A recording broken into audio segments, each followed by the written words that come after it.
And welcome to the to the national semifinal game 2 press conference featuring the UConn Huskies. We'll hear an opening statement from Coach, and then follow with questions from our student athletes. Coach, we'll turn the floor over to you. Ooh, thank you. I have to say that this was somewhat unexpected. You always go into these games this time of the year expecting it to be incredibly difficult, and not that it wasn't, because I think our guys played about as hard as any group of kids can play. But I don't think we made a mistake the entire evening, especially on the defensive end. And I'm just incredibly proud of these guys and what they were able to do, and how it was a complete team effort led by these three, obviously. UCLA is just really good and really hard to play against, and it took everything we have, and I'm humbled by their performance tonight. And at this time, we'll open it up for our student athletes. We're going to start with Howard, Nancy, and then I got the next two, and we'll work our way around. We can get it over to Howard over here. Thank you. Howard Magdal at the Nets. Congratulations, you guys. AZ, this one's for you.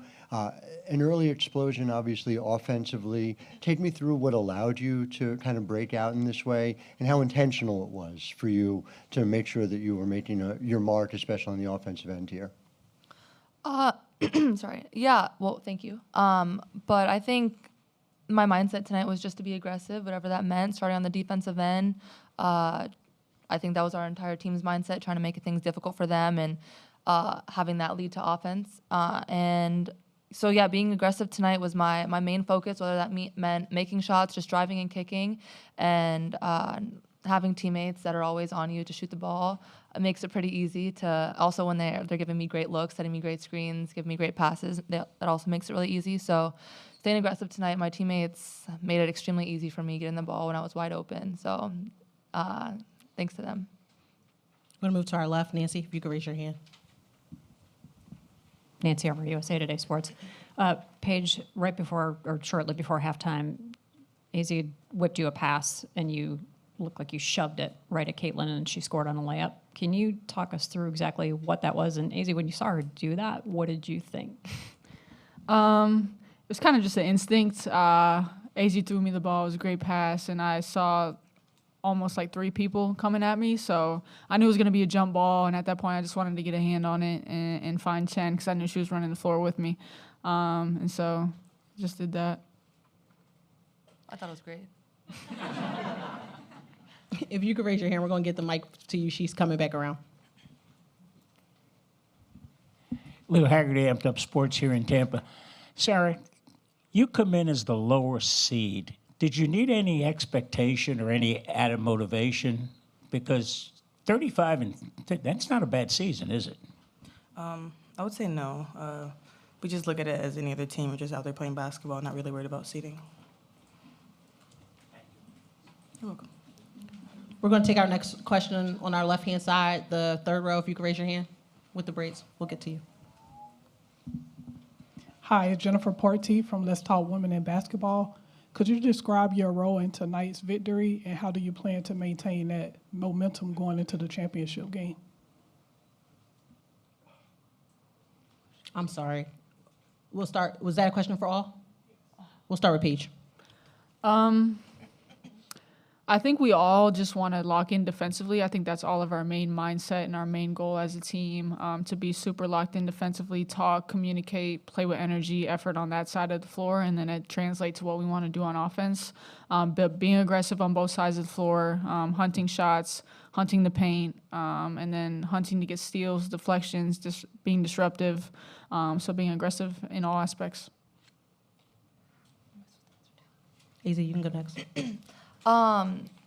Yeah, exactly what she said, being aggressive, making sure we're playing a full 40 minutes of aggressive UConn team basketball.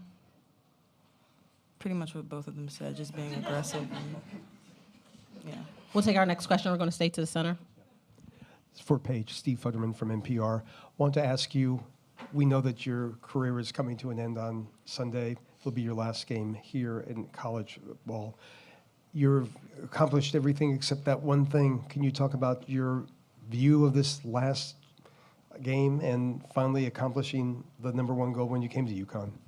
Yeah, I mean, we prayed, we prepared, and we hoped to be playing on the last day of the season. And we got that opportunity, so we don't want to take it for granted.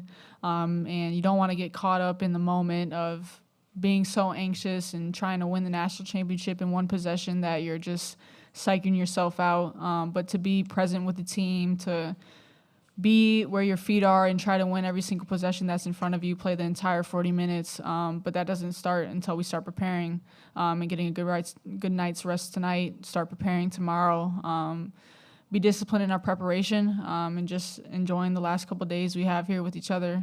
It's pretty crazy. That's all coming to an end, but I'm glad we can do it on the last day. Can I ask you, though, how much you want this championship? I think we all want it, and both teams want it. We all want it as individuals, as a team. Yeah. We're going to stay to the center. We'll go back to back, and then we'll work our way back over.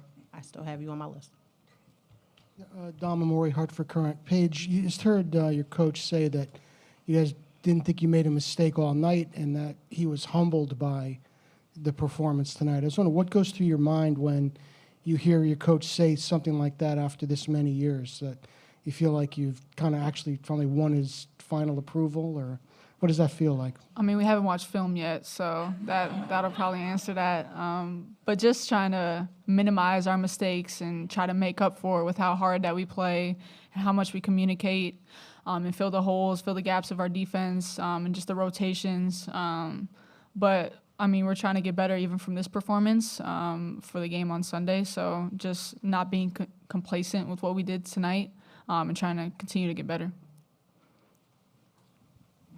I want to direct my question to Coach Gino. First of all, Scott Morgan, Route South Florida Tribune. #1, congratulations. So we're holding questions for Coach until his availability. We're still fielding questions for student athlete. Okay. We'll make sure you're one of the first ones when we get to Coach. Thank you. Sorry about that. No problem. With that, we'll move over to our right. We'll go to Alexa, and then we'll come back over. Alexa Philippou, ESPN. For Paige and AZ, you guys were up by 20 at halftime, but UCLA is a good team, and they were going to be hungry to come back. So what were you telling to each other? What was the message from Coach to make sure you didn't take your foot off the gas? Just to stay disciplined. We know they're well coached. They're a very good team. They've got great pieces, so there's going to be no quit to them. So to be able to keep our defensive pressure up, to have no foot off the gas moments, but we wanted to continue to press down and continue to stay disciplined and continue to talk and be disruptive defensively and continue to stay aggressive and get out in transition on offense. So really just talked about there being no let up and actually turning it up another level. We're going to move to our left. If you can raise your hand in the second row, we'll get that to you. Eden Lassie, Hoops HQ. AZ, for you, this team has seemed like they've gotten better every single game as the years progressed. How is it possible that you guys continue to pull out your best performance game after game? I think Paige just said it best, that we never get complacent with our performance. Just like tonight was great, we'll celebrate it for the rest of tonight, and we wake up tomorrow, it's a new day, a new scout, a new opportunity for us to play even better as a team. So I think just this whole season, knowing that we're capable of so much more, the sky's the limit for us, and making sure that we tap into that every single night and we never get complacent. Shifting back over to our right. Bella Munson with the Next. I wanted to ask you, Paige, if you want to talk about, sorry, over here. No, sorry. It's okay. I'm short and to the side. If you could talk about Al Alfie's performance helping you guys defend Lauren Betts, preventing UCLA from playing through her and forcing particularly those lots of early turnovers in the first half, and if that really helps set the tone for you guys at all defensively. Yeah, I thought her performance was the tone setter for the night, and how aggressive she started and how determined she started. Coach has been on her.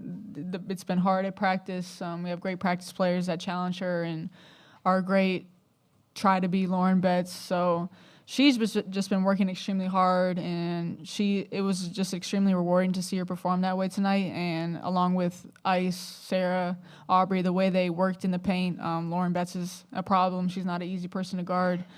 So for them to play with the effort that they did tonight, the attention to detail, the discipline, it was amazing to watch.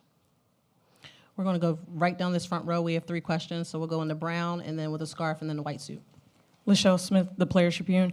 This is for all 3 of you. When you see that you have over 20,000 fans in attendance in a sold-out game like this, and for the performance that you all had, kind of how does it feel to know the impact that you're having individually, but also as a team on the women's game, and especially for the younger generation? Let's start with Sarah.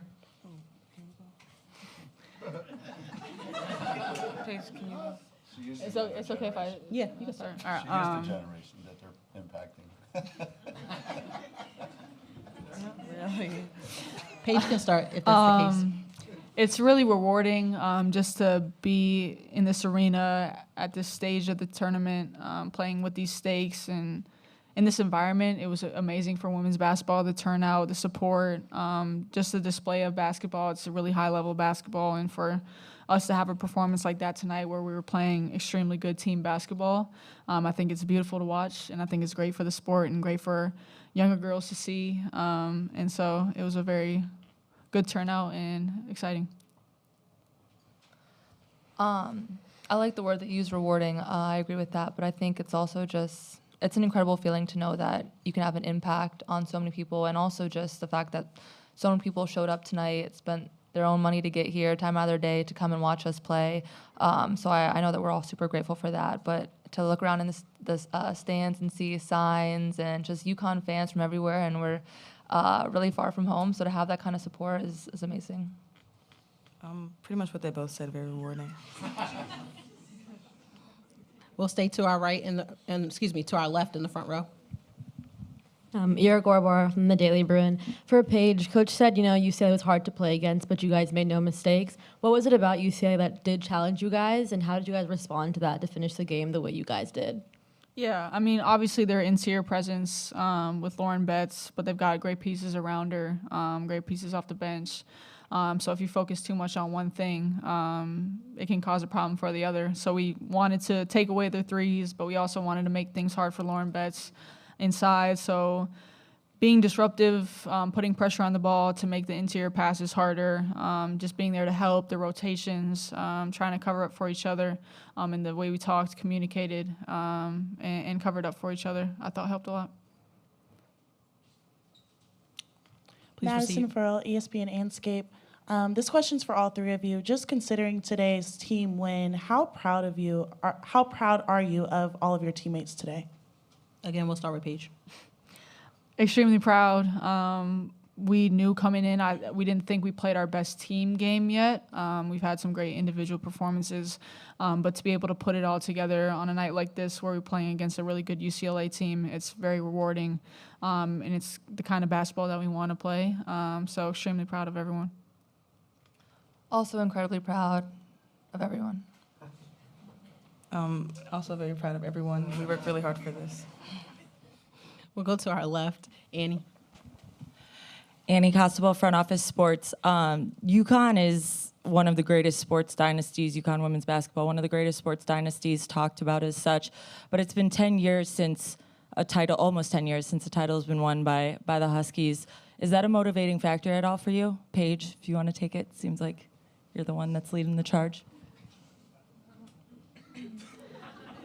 I think we are not worried about the past, worried about trying to, every single day you walk into the gym, you're trying to live up to the standard of playing UConn basketball, but you're not comparing yourself to other teams, to players before. Obviously, you want to fill their shoes and make them proud, and wear the UConn jersey with pride, but we're trying to be the best team we are in the present.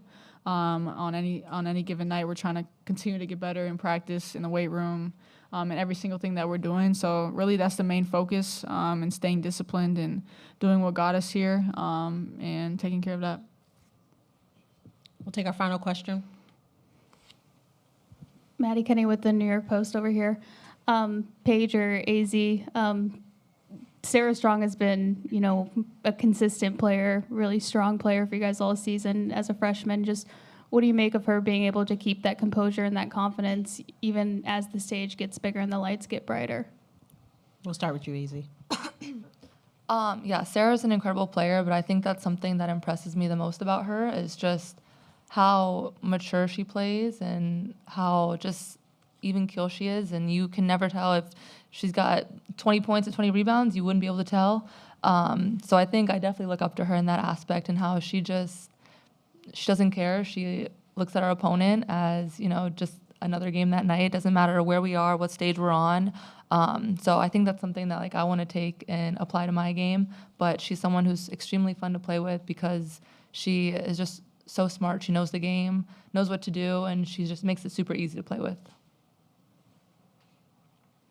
Paige. Yeah, I mean, you can't really say enough great things about Sarah Strong. She just contributes to winning in so many different ways, and a lot of things sometimes don't show up in the stat sheet, but everything she does also shows up in the stat sheet. So she just has an impact on the game, and it's funny because she's so like mature, cool, calm, and collected on the court, but as a roommate, she's pretty wild off the court. So just to see the switch up is pretty fun too. Sarah, Paige, AZ, want to thank you for your time today. Best of luck on Sunday as you head over to the mix zone. Thank you. Thank you. At this time, we will field questions for Coach. We're going to start with the gentleman with the hat, and then we will work our way around since we know you have a question for Coach. If we can allow us to get the microphone to you, and then we'll go from there.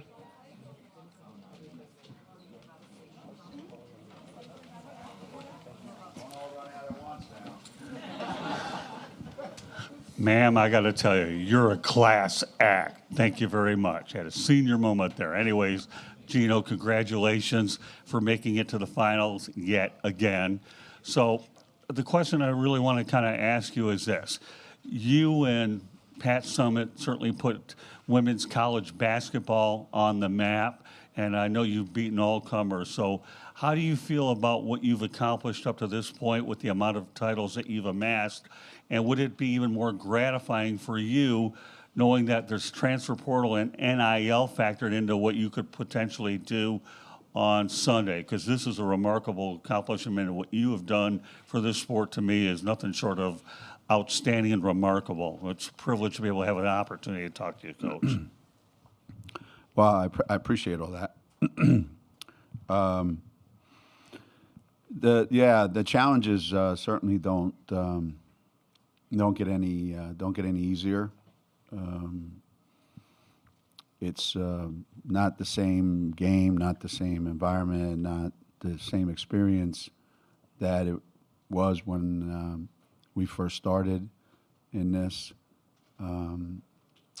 All the coaches that are still around, which not many of them, trying to navigate all the changes has been incredibly difficult on all sides, not just the coaching side. And the championships that we have, you know, they were won through, you know, the 90s, the 2000s, the 2010s.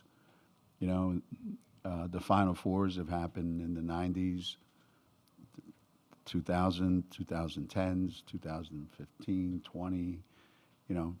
So we've had to navigate a lot going through this. I'm pretty gratified as it is. I think if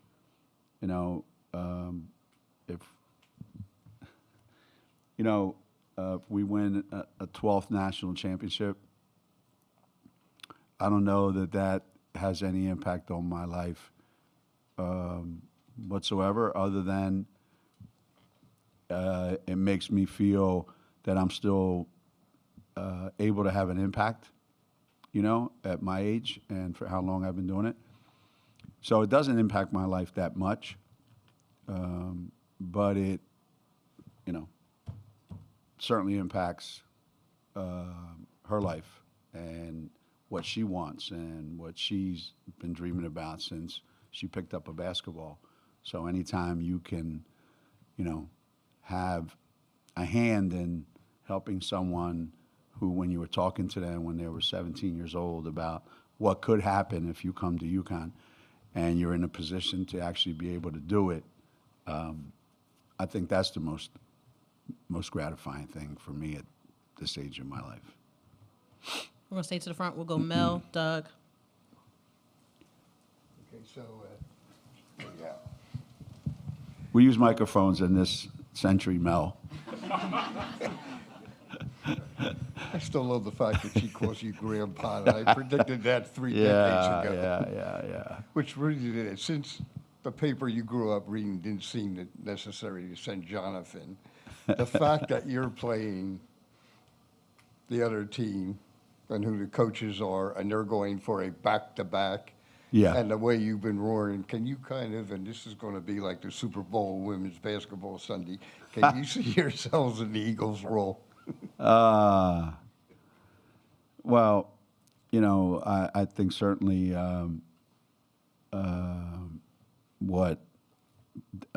what's happened at South Carolina over the last over the last 7, 8, 9 years, you know, they've played basketball at an exceptionally high level. When you think about the Final Fours that they've been to, the consistency in their program, and you know, the ability to win national championships multiple times, and to be in a position to win back-to-back ones. These are all things that you know, are incredibly difficult to sustain, you know, in today's day and age.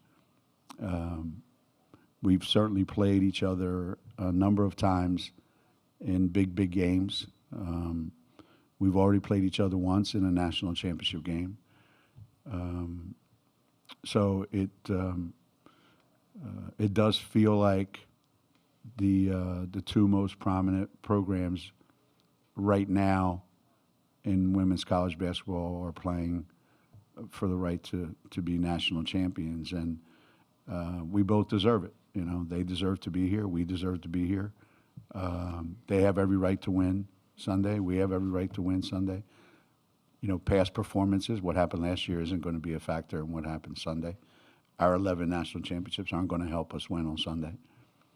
So the fact that we have Philadelphia connections, University of Virginia connections, and all that USA basketball stuff that we've done together, yeah, it's a nice story, but I don't think Dawn's going to give me any kudos or any breaks for, you know, senior citizen that I am. I don't think she's going to have any sympathy for me come Sunday. We're going to go Doug, then Chantel. Hey, Gino, Doug Feinberg, DP.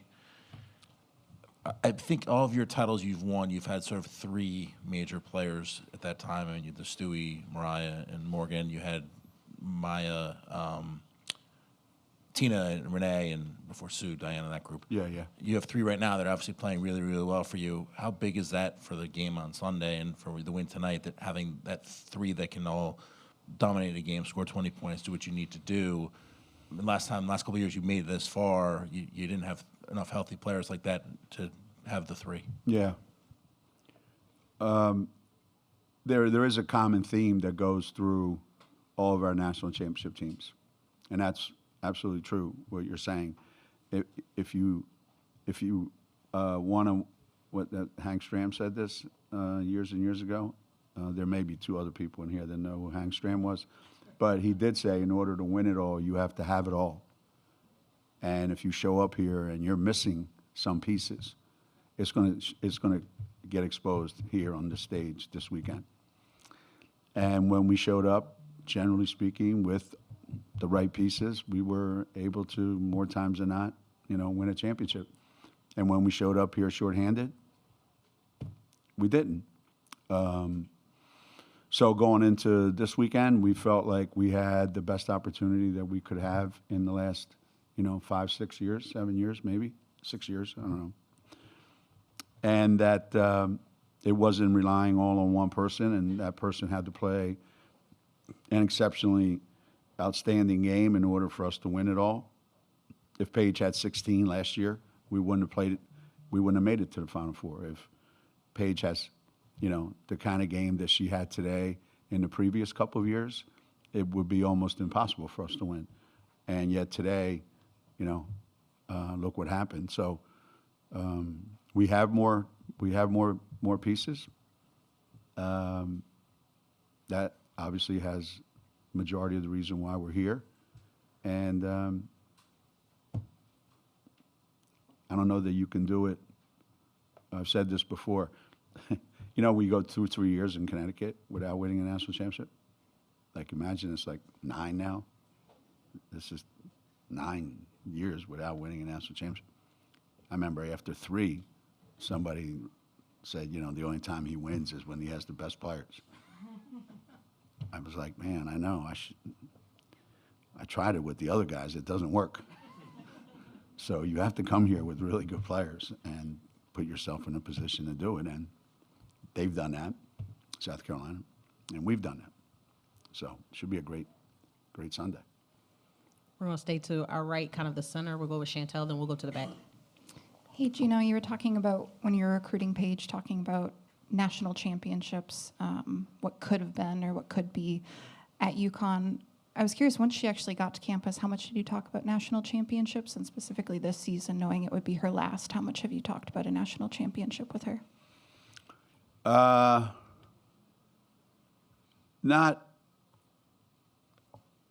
a whole lot, to be honest with you, Chantel. Not a whole lot. When she got there, it was the bubble. It was, I didn't think we were necessarily that great a team. You couldn't even tell because it was so awful to play that season and didn't feel like college basketball. And then every year that she's been here, I never felt like we really were able to overcome anything and win it as long as she was on the court. I never felt that. So the only time I've ever talked to her about it is when I want to make her mad and be negative with her. That every day at practice when she does the same dumb things that say she did when she was a freshman. That's the only time I bring it up. That's why you've never won a championship, and you never will. Stupid stuff the parents say to kids, right? As a reminder that, each and every day, each and every year, you need to put away the things that you did when you were a freshman and you were a sophomore. Even though we had no chance to win it those years because we didn't have enough players, you're just trying to remind her, and that's why she keeps saying, all we've talked about the whole time she's been here is you need to get better every day. You need to grow every day. You need to get better every day. And keep the focus off the national championship. I stopped talking about national championships when Svetlana Abrasimova, I want to give her a shout out. She's recently, she's gone through some rehab on some tough surgery in Russia. I used to talk about national championships once a week when she was on the team. And finally she said to me, and as only a Russian can, why do we talk about championships? Everybody knows why we were here. Stop it. So I stopped it because I was afraid for my life. With that, we're going to go to the back. Hey, Coach Ariema, Christina Walker from Christina Girl Hoops TV, right here in the back. Earlier, Paige talked about how important preparation will be going into Sunday's game, just doing those little things. Can you tell me what preparation looks like for you and your coaching staff going into Sunday? Well,